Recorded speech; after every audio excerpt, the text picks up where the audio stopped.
Meus irmãos, como a palavra de nosso Senhor é firme. A nossa fé não é uma teoria. A nossa fé não é uma ideia. A nossa fé se fundamenta em acontecimentos reais. Eu estive na Terra Santa nesse finalzinho de janeiro. É a 6ª vez que eu vou à Terra Santa. E fui com alguns bispos, éramos 210 bispos de todos os lugares do mundo, 8 cardeais. Imagine a experiência bonita, muito bonita. A gente ali viu coisas assim impressionantes.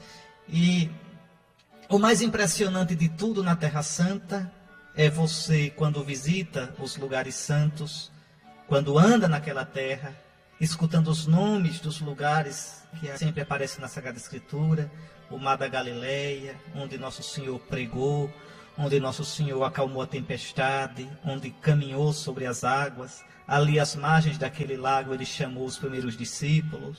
Ali ele sentou-se na barca para falar do reino dos céus. Ali na montanha ao lado do mar ele disse as bem-aventuranças. Quando você caminha na Terra Santa, Jerusalém, o Santo Sepulcro, os montes de Gelboé, onde Saul e Jonatas morreram, o poço de Jacó, o rio Jordão, você vai caminhando e vendo uma coisa importante. A nossa fé não é uma teoria. A nossa fé não é uma ideia. A nossa fé se fundamenta em acontecimentos reais. Interessante, veio acolher os bispos, o arcebispo da Galileia. Ele é um árabe, nascido ali. Ele dizia: nós aqui na Galileia não sabemos muita coisa de filosofia nem de teologia. Nós aqui na Galileia lidamos com fatos. E eu vou lhes contar um fato. Um irmão nosso, Jesus de Nazaré, Jesus de José, um irmão nosso, esteve aqui entre nós. E pregou, e fez milagres, e depois subiu para Jerusalém, e foi crucificado. E ressuscitou, viu? E apareceu aqui, nesse lago, aos discípulos. E nós há 2000 anos vivemos dessa certeza. Há 2000 anos, uma geração depois da outra vai contando, vai passando aquilo que os primeiros irmãos nossos viram e ouviram. É isso, meus irmãos. É essa emoção, a beleza do cristianismo. A gente não funda a nossa fé num conto de carochinhas. A gente não funda a nossa fé numa teoria. Não. Depois tanta teologia, tanta filosofia foi feita sobre o cristianismo. Ótimo. Mas nunca esqueçamos que tudo começou com um acontecimento. E por que é importante lembrar sempre isso? E eu digo isso tanto para vocês. É importante lembrar, porque nas horas de aperto da vida, de tristeza, de angústia, de medo, nas horas em que a gente pergunta, mas será que tudo não é uma ilusão? Será que tudo não é uma invenção? É importante lembrar que tudo começou com um fato bem concreto. Começou lá pelo ano 1850 a.C., quando Deus, nosso Senhor, chama Abraão, nosso pai. Abraão que estava em Padã Arã, onde hoje está a Síria, né? Abraão veio lá de Ur, na Caldeia, e acampou com a família em Padã Arã. E ali o Senhor chamou: Abraão, deixa teu pai, tua casa, tua parentela, deixa tua terra, vai para a terra que eu te mostrarei. E eu farei de ti uma grande descendência. Abençoarei a quem te abençoar, amaldiçoarei a quem te amaldiçoar, e em teu nome serão benditos todos os povos da terra, todos os clãs, todas as tribos da terra. E Abraão partiu sem saber para onde ia. Quer dizer, tinha um destino.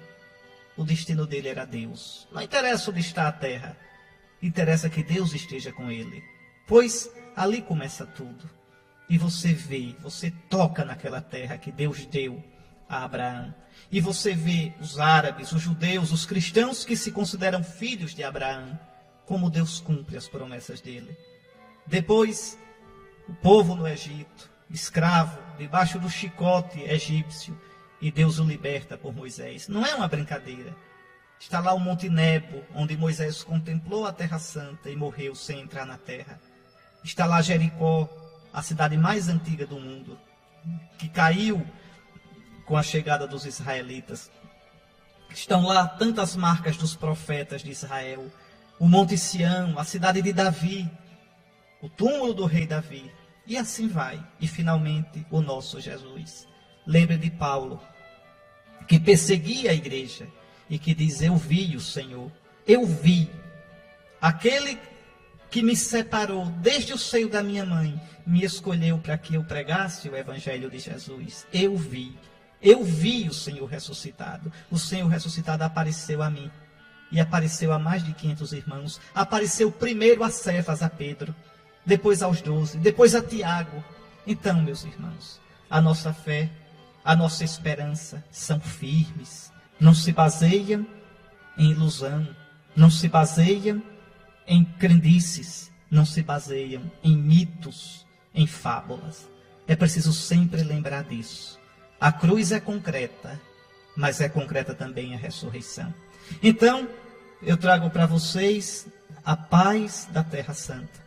A paz que é uma pessoa, é Jesus, nosso Senhor, que por nós morreu e por nós ressuscitou. Trago para vocês o Shalom, né? A paz de Jerusalém, né? A paz da cidade de paz, da visão de paz, que é Jerusalém, a cidade do Messias, onde ele morreu e ressuscitou. Uma das maiores alegrias para um cristão é entrar no túmulo de Jesus e encontrá-lo vazio. Pense que coisa boa, entrar no túmulo e não encontrar Jesus. Ali era o último lugar que a gente queria encontrá-lo. E a gente, quando chega, entra no túmulo, está lá a pedra e escrito somente isso: ressuscitou.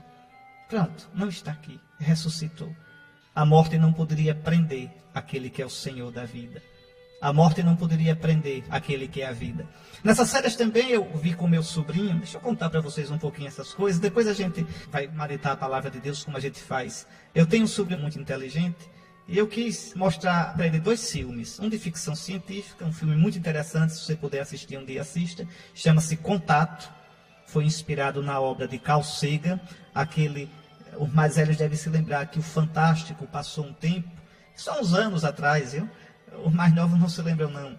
Houve um tempo que o Fantástico da Rede Globo, todo domingo, mostrava algo do universo, das galáxias, buracos negros. E quem apresentava era um cientista norte-americano, um astrofísico, Carl Sagan.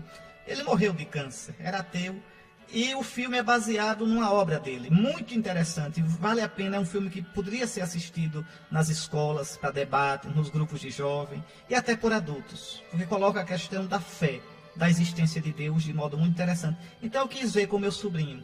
E vi também um outro filme, A Vida de Santo Antônio. E há lá nesse filme uma cena que sempre me comove quando eu vejo. Santo Antônio vai pregar numa ordenação sacerdotal e ele diz: quem deixa tudo por Cristo, deixa a mulher amada, deixa às vezes a família desiludida, porque tinha um plano para a gente e a gente traiu o plano, foi seguir Cristo. Deixa os amigos, deixa a pátria, deixa tudo. E no entanto, nunca está sozinho. Porque onde for, ele, o Cristo, estará com esse que deixou tudo. E Cristo é a casa, Cristo é a mulher amada, Cristo é a pátria, Cristo são os amigos, Cristo é tudo. Porque as perguntas na vida são muitas, as questões, as dúvidas, as perguntas são infinitas, mas a resposta é uma só: Jesus Cristo, nosso Senhor. E é verdade, a resposta é uma só: Jesus Cristo, nosso Senhor. Ele é a resposta na alegria, ele é a resposta no pranto, ele é a resposta no sorriso, ele é a resposta na tristeza, ele é a resposta na saúde, ele é a resposta na doença, ele é a resposta na vida, ele é a resposta na morte. As perguntas que você traz no coração devem ser tantas. Eu também trago tantas perguntas. E a resposta é uma só: é Jesus. Nele nós vemos o sentido da vida. Nele nós compreendemos como somos pequenos, pobres, fracos, mas também quanto somos preciosos e amados e queridos. Pois bem, meus irmãos, são alguns dos pensamentos que eu partilho com vocês, viu? E foi tão bom meditar, rezar, pensar nas coisas da vida diante de Deus. Meus irmãos, como a palavra de nosso Senhor é firme. É firme. Recentemente eu estava lendo na Veja uma entrevista de um filósofo ateu, um filósofo de meia tigela. Eu até escrevi no jornal aqui de Aracaju, no qual eu escrevo a cada domingo, escrevi uma resposta, um comentário sobre a entrevista desse filósofo, vamos chamar assim, mas é um filósofozinho tão pequenininho, de um pensamentozinho tão medíocre que a gente chama de filósofo a pulso. E ele dizia assim, viu? Deus, esse Deus de Israel aí, podia ser qualquer outro, um Deus grego, ou um Deus lá do norte da Europa, da mitologia do norte, um Odin, qualquer Deus, é tudo falso do mesmo jeito. Mas é um bobo esse que diz isso, porque o nosso Deus é o único Deus no céu e na terra. E como esse Deus é exigente, como é bonito o coração desse Deus. Olha aqui essa leitura de hoje.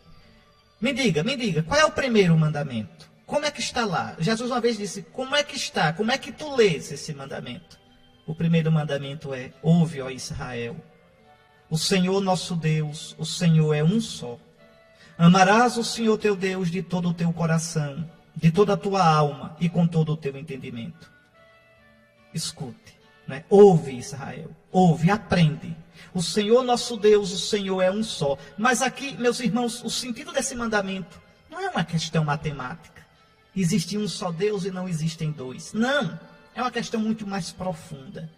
Dizer que só há um Deus é dizer que nada pode ser colocado ao lado ou acima desse Deus. Ouve, ó Israel, o Senhor nosso Deus, o Senhor é um. O dinheiro não é Deus. A saúde não é Deus.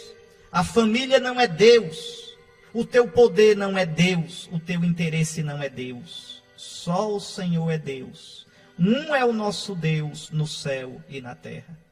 E porque só há um Deus, tu viverás nesse Deus. Tu obedecerás a esse Deus. Tu amarás a esse Deus, colocarás a tua vida nesse Deus. Colocarás os teus passos nos preceitos desse Deus. E por isso tu amarás o teu próximo, como este Deus manda que tu ames. Deus não aceita que você o adore e pise o irmão. Que você o louve e calunie o irmão. Que você o incense e depois vá fazer o mal ao seu irmão. Veja, o monoteísmo, quer dizer, afirmar que há um só Deus, mexe com a vida da gente toda. Porque se eu digo um é Deus, no céu e na terra, e depois eu vivo como se Deus não existisse, então eu sou um ateu, eu sou um politeísta, eu adoro a mim mesmo, eu adoro os meus instintos, eu adoro as minhas paixões, eu adoro a minha vontade. Por que eu estou dizendo isso? Por causa dessa leitura de hoje. Assim diz o Senhor, reparte o pão com o faminto, acolhe em casa os pobres e peregrinos. Se eu sou o Senhor, se tu me temes, tu abrirás o teu coração para o teu irmão. Lá no Levítico o Senhor diz, teme o Senhor, ama o Senhor, não coloques obstáculo na frente do cego para ele cair. Eu sou o Senhor. Não amaldiçoes o surdo, porque ele não pode ouvir, não pode se defender. Teme o teu Deus. Não abandones o estrangeiro, não oprimas a viúva, não explores o órfão, mas adorarás o teu Deus. Está vendo? Na Sagrada Escritura, dizer que Deus é Deus, dizer que só o Senhor é Deus, exige que eu viva a minha vida no preceito do Senhor. Eu não posso dizer o Senhor é um só e depois viver do meu jeito, desobedecendo a Escritura, desobedecendo as normas, as orientações, os ensinamentos da Igreja de Cristo, orientações que a Igreja nos dá com a autoridade amorosa de Cristo para a nossa salvação. Ouve, ó Israel, o Senhor nosso Deus, o Senhor é um só. Se tu temes ao Senhor, reparte o pão com o faminto. Acolhe em casa os pobres e peregrinos. Quando encontrares um nu, cobre-o e não desprezes a tua carne. Essa frase eu sempre achei tão bonita. Não desprezes a tua carne. Aquele pobre é da mesma raça que tu. Aquele pobre é teu irmão. Desonrar o irmão é desonrar a mim mesmo. Ele é minha carne, é sangue do meu sangue. Ele é a imagem de Deus como eu. E se for cristão, é meu irmão. Ele foi batizado em Cristo como eu. Ele é membro do mesmo corpo que eu, do corpo de Cristo. Se para um judeu já vale essa palavra, não desprezes a tua carne, porque o pobre é tua carne, o sofredor é tua carne, o irmão que caiu é tua carne, o aidético é tua carne, o travesti é tua carne. Veja bem, se já para os judeus todo homem é minha carne, para um cristão muito mais. Primeiro porque o Verbo se fez carne. O Filho de Deus, o nosso bendito Salvador Jesus, se fez carne, e fazendo-se carne, ele uniu-se de certo modo. O Concílio Vaticano II vai dizer que fazendo-se carne, o Filho de Deus uniu-se de um modo misterioso, de certo modo, a todo homem, a todo ser humano, a toda a carne. Então, mesmo um não cristão, pelo simples fato do Filho de Deus se ter feito homem, ele uniu-se àquele não cristão. E muito mais, de um modo totalmente diferente e novo, ele uniu-se a cada cristão. Porque batizados em Cristo, no Espírito de Cristo, nós somos um só corpo com Cristo. Então não desprezes a tua carne. Ouve, ó Israel, só há um Deus, o nosso Senhor. Então, por amor a Ele, preste atenção a quem precisa de ti. Há tantos pobres, de tantas pobrezas diferentes nesse mundo. Não desprezes o pobre.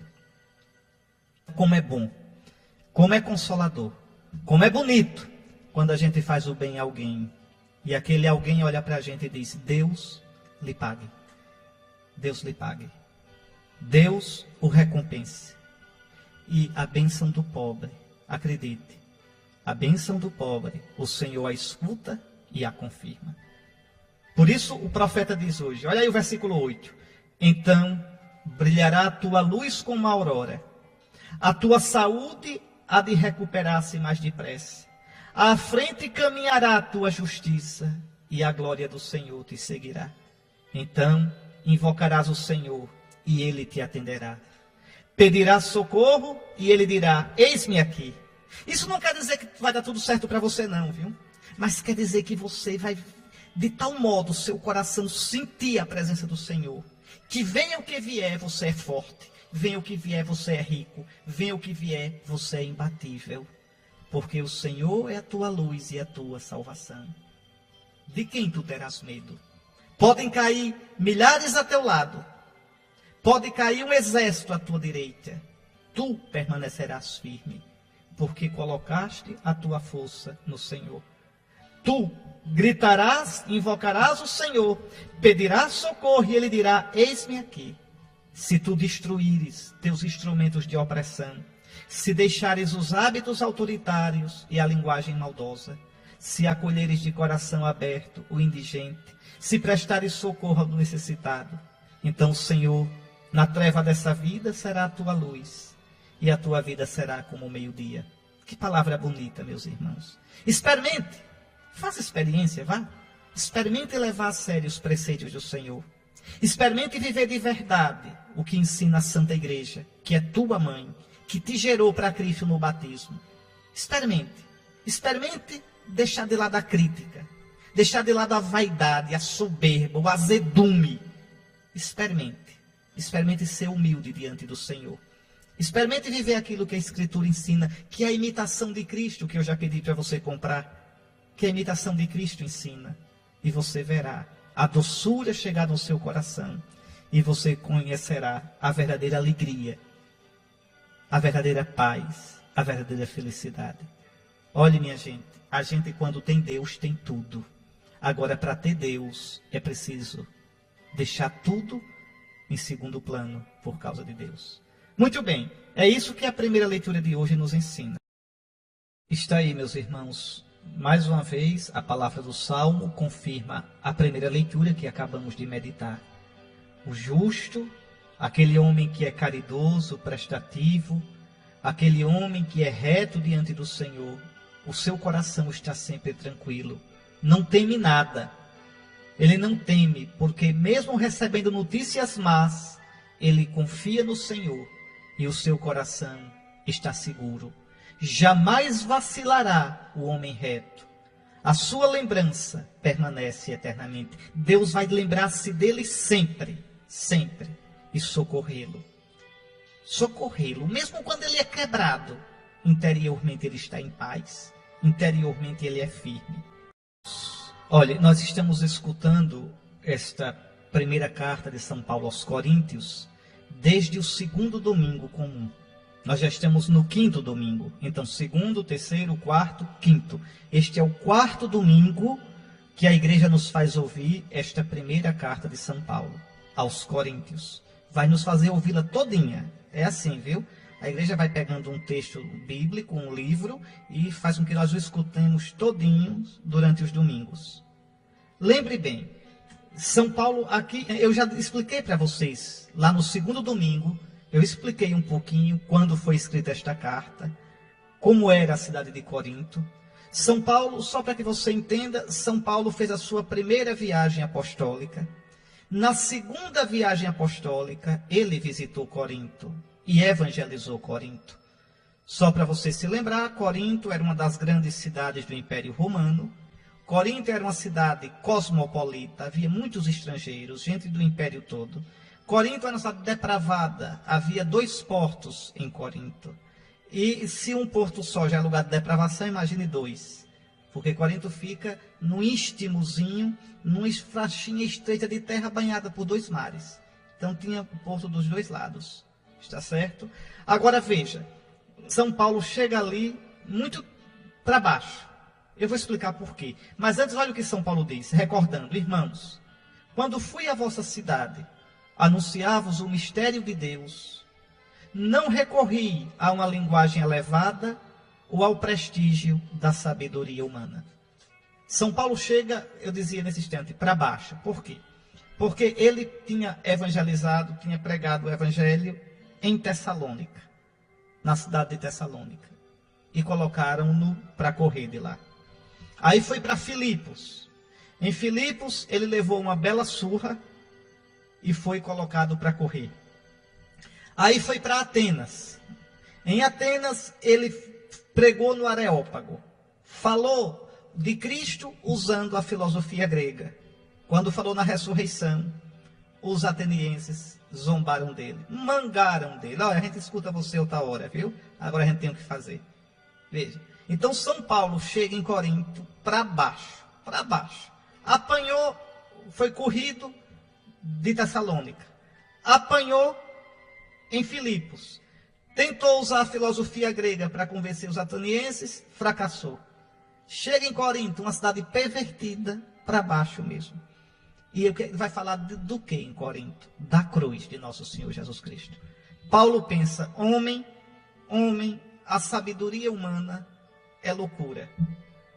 A lógica humana aqui não basta. Se a gente seguir só a lógica humana, jamais vai crer na loucura da cruz. Então Paulo fala de Cristo crucificado, sem medo nenhum. Está aqui: quando fui à vossa cidade, anunciar-vos o mistério de Deus, não recorri a uma linguagem elevada ou ao prestígio da sabedoria humana. Não, pois entre vós não julgueis saber coisa alguma, a não ser Jesus Cristo e este crucificado. Isso a igreja deve se lembrar sempre. Nós bispos, nós padres, você catequista, você que é coordenador de grupo aí da Legião de Maria, do apostolado, você que é do Shalom, você que é de comunidades de vida, você que é catequista, você que é das tantas comunidades da nossa arquidiocese, nós não deveríamos anunciar outra coisa a não ser Jesus e Jesus crucificado. Crucificado por amor, crucificado para limpar teus pecados e os do mundo, crucificado porque nós o crucificamos com o nosso pecado, com a dureza do nosso coração, crucificado para nos acolher, com o lado rasgado para que a gente habite no seu coração, com os braços abertos para que a gente corra para ele, pendurado na cruz para ligar a terra ao céu. É esse Jesus que São Paulo anuncia, esse Jesus que morreu e ressuscitou. Entre vós não julgueis saber coisa alguma, a não ser Jesus Cristo e este crucificado. Às vezes o mal nosso é que a gente entra com tanta teologia, tanta filosofia, tanta psicologia, tanta gia, e esquece de pregar o essencial: Jesus, nosso Senhor. É por isso que eu recomendo tanto a imitação de Cristo, esse livrinho bendito. porque me faz saborear a doçura, a força, a caridade, a bondade de Jesus, nosso Senhor. Então essa é a pregação da igreja. Essa é a pregação. Quando a gente prega, por exemplo, na festa dos santos, por que Santa Luzia? Por que Nossa Senhora? Por que São José? Por que São Francisco? Porque eles são imagem viva de Jesus morto e ressuscitado. No cristianismo, tudo é Jesus. O centro é Jesus. Tudo deve levar para Jesus. Tudo é decorrente de Jesus. E aí São Paulo lembra: aliás, eu estive junto de vós com fraqueza e receio e muito tremor. Depois da carreira que levou em Tessalônica, depois da surra que levou em Filipos, depois do fracasso retumbante em Atenas, eu cheguei junto de vós com muito receio e tremor. Também minhas palavras e a minha pregação não tinham nada dos discursos persuasivos da sabedoria, mas era uma demonstração do poder do Espírito. O que é isso? Experimente, vá, faça experiência. Faça experiência. Você que é pregador, se você pregar a palavra de Deus confiando no Senhor Jesus, essa palavra converte. Se você pregar essa palavra de Deus não recorrendo a muita sabedoria humana, a pensamentos humanos, a lógica humana, mas se você pregar Jesus, se você deixar que dos seus lábios brote o amor a Jesus, a paixão por Jesus, você vai ver o poder que essa palavra tem. E se você que escuta levar a sério a palavra de Jesus, pode ser pela boca do pregador mais medíocre. Às vezes as pessoas dizem: aquele padre não prega nada. Mas você escuta aquela pregação, mesmo aquela pregação michuruca. Antes da pregação, o evangelho foi anunciado. Se a pregação for michuruca, o evangelho não é michuruca. Se você escutar com fé, com devoção, com o coração na mão, e se você viver essa palavra vai aparecer em você com toda a força do poder do Espírito. E faz milagre na sua vida. Milagre, a sua vida muda. São Paulo então diz: a minha palavra, a minha pregação, não tinham nada dos discursos persuasivos da sabedoria, mas era uma demonstração do poder do Espírito, para que a vossa fé se baseasse no poder de Deus e não na sabedoria dos homens. A nossa fé não se baseia nos homens, não se baseia no bispo, não se baseia no padre, não se baseia no papa. A nossa fé se baseia em Cristo. O Santo Padre, o Papa, o bispo, os padres são ministros, os diáconos são ministros dessa palavra. E quando o que eles pregam, eles vivem, bendito seja Deus, bendito seja Deus. E quando eles pregam, mas não vivem, escutem o que eles pregam, como diz Jesus no Evangelho: fazei o que dizem, não façais o que fazem, porque dizem e não cumprem. Mas ainda quando não vivam, essa palavra tem poder. E ainda quando não vivam o que pregam, essa palavra que eles pregam é verdadeira, porque prega a palavra de Cristo. E essa palavra vai julgar você que escuta e vai julgar a ele que prega. Então, essa palavra tem poder, porque essa palavra é a palavra da cruz e da ressurreição de nosso Senhor Jesus Cristo. Muito bem, fiquemos com essa palavra, procuremos viver na vida a palavra do Senhor. E a gente vai ver o poder que ela tem, o poder do Espírito. Aquilo que Jesus disse a Marta, a Maria, vale aqui também. Se tu creres, verás a glória de Deus. Já escutamos a primeira leitura, meditamos a segunda, rezamos o Salmo. Está aí, meus irmãos, nós estamos escutando desde o domingo passado o Sermão da Montanha. Lembra disso? O Evangelho de Mateus, eu disse a vocês, para Mateus, Jesus é o novo Moisés. Jesus é aquele profeta que Moisés prometeu no Deuteronômio: o Senhor Deus fará surgir no vosso meio um profeta como eu. Veja, quando ele vier, vós devereis escutá-lo. Então Jesus é o novo Moisés. Jesus é o verdadeiro Moisés. Por isso mesmo, São Mateus coloca 5 grandes discursos de Jesus no seu Evangelho. Como Moisés escreveu, segundo a tradição, os 5 livros da lei, a Torá, Gênesis, Êxodo, Números, Levítico e Deuteronômio, assim também Mateus coloca 5 grandes sermões de Jesus. O primeiro é o Sermão da Montanha, depois o sermão sobre a missão apostólica, depois o sermão sobre o reino dos céus, depois o sermão sobre a vida na comunidade e depois o sermão sobre o fim dos tempos. Então, 5 sermões. Nós, semana passada, no domingo passado, começamos a ouvir o Sermão da Montanha, que começa com as bem-aventuranças. Lembre que o evangelho de domingo passado foram as bem-aventuranças. O Sermão da Montanha, onde é que ele está? Nos capítulos 5, 6 e 7 de São Mateus.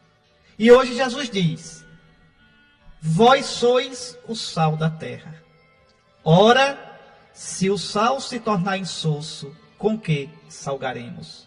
Ele não servirá para mais nada, senão para ser jogado fora e ser pisado pelos homens. Vamos entender isso. O que é que Jesus quer dizer quando diz que a gente é o sal? O sal purifica.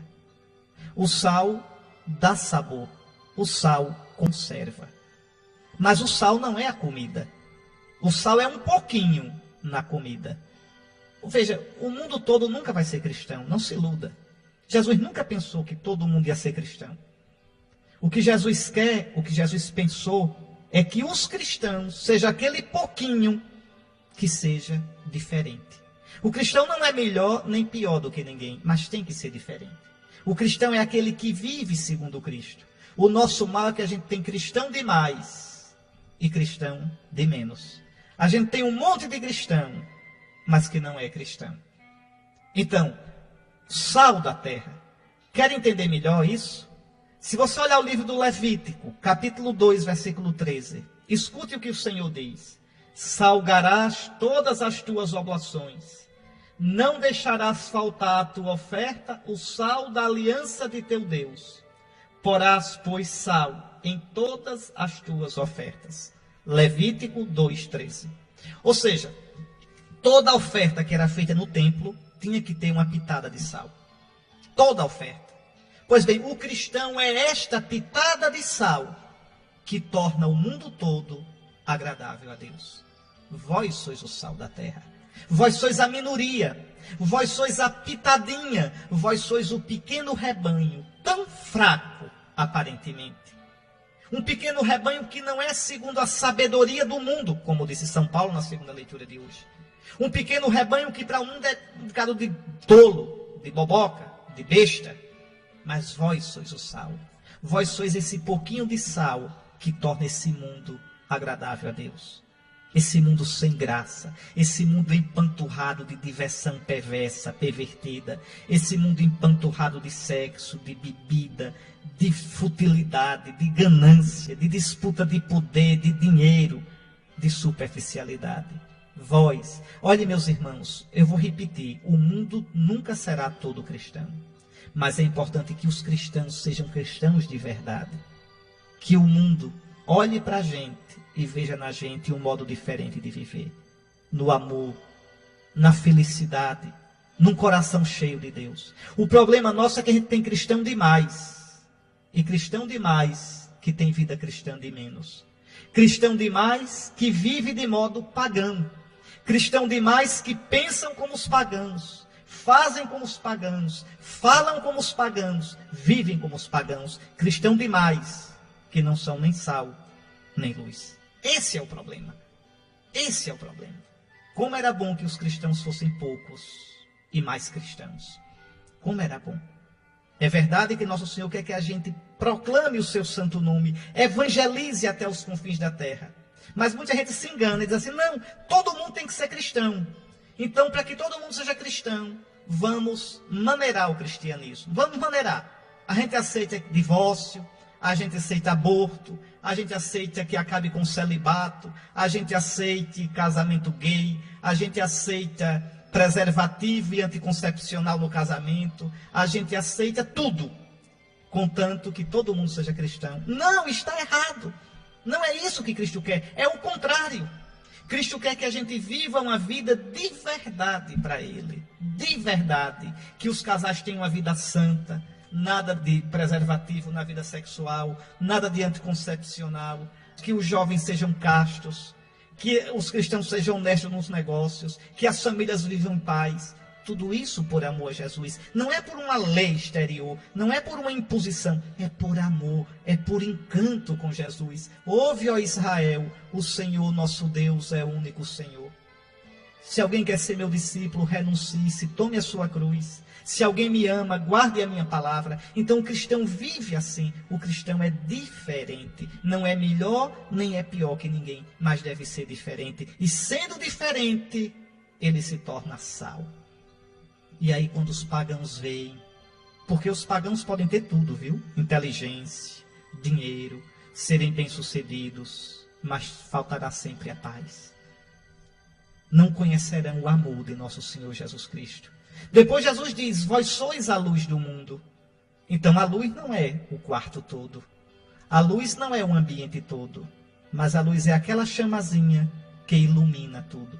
É isso que o cristão é. O cristão não é o mundo, mas deve iluminar o mundo.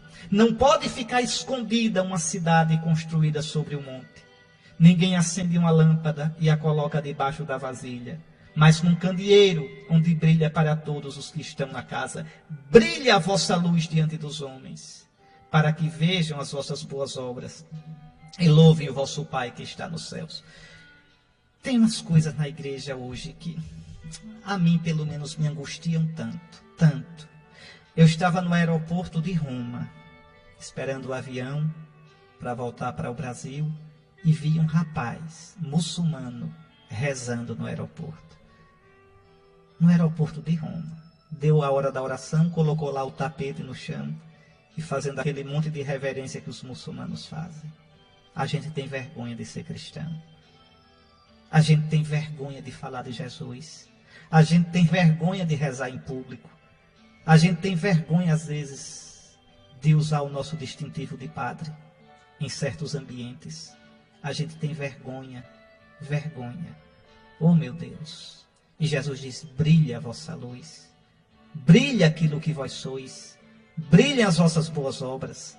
Brilhe. Repare que Jesus diz, brilhe para que o mundo veja as vossas boas obras. E não é para fazer escondido, não.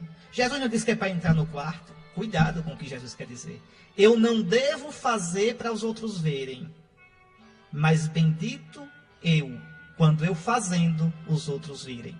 Uma coisa é eu fazer para aparecer. Uma coisa é eu fazer para os outros verem. E aí Jesus condena. Mas quando eu faço por amor a Deus, não para os outros verem, faço porque é o certo. Faço por amor a Deus. E os outros enxergam e glorificam a Deus, ótimo. É o que Jesus diz. Brilhe a vossa luz diante dos homens, para que vendo as vossas boas obras, não devo dar esmola para que os outros vejam. Mas se os outros veem eu dando esmola e se edificam, graças a Deus. Eu não devo rezar para aparecer, mas se eu estou rezando e os outros veem e se edificam, graças a Deus. Eu não devo fazer o bem para ser visto, mas como é bom quando os outros veem eu fazendo o bem, como se edificam. Meus queridos irmãos, fiquemos com essas palavras da Escritura, que é palavra de Deus para nós, e que vivamos essa palavra e nossa semana seja abençoada. O que é que eu desejo mais para vocês? A bênção de Deus. Vamos começar daqui a pouco a Santa Quaresma, uma semana na graça de Deus, sendo sal, sendo luz, não pela nossa força, mas pela graça do nosso Salvador. Deus abençoe você, viu? Deus abençoe sua família. Nosso Senhor mostre para você a sua face. Se você está chorando, está triste, que a face do Senhor, a luz da face de Cristo console você. Se você está doente, que o Senhor lhe dê força para levar a cruz com Ele. Levar a cruz, abraçá-lo na cruz. E se for da vontade dEle, que lhe dê a saúde do corpo. Mas antes lhe dê a saúde da alma. Se você se sente pecador, se está com o coração ferido pela infidelidade, pelo pecado, deixe de olhar para você. Deixe de olhar para o seu pecado e olhe aquele que morreu pelo seu pecado. Confie no Senhor e diga, Jesus, o teu perdão e o teu amor me dão a graça de recomeçar. Senhor, tu confias em mim, tu acreditas em mim, mesmo quando eu não acredito mais em mim mesmo. Procure um padre, se confesse seu pecado, levante-se e em nome de Jesus caminhe. Se você está passando por dificuldade na família, coloque sua família nas mãos do Senhor Jesus e peça à Virgem Maria que cubra com seu manto materno a sua família. Uma boa semana, viu? Seja em casa, seja no trabalho, seja na escola, seja na vida social, seja no descanso, seja no divertimento. Que a paz de Deus, que supera em Cristo todo o entendimento, esteja sempre com você. E pela intercessão da toda Santa Virgem Maria, abençoe-te o Deus Todo-Poderoso, Pai, Filho e Espírito Santo.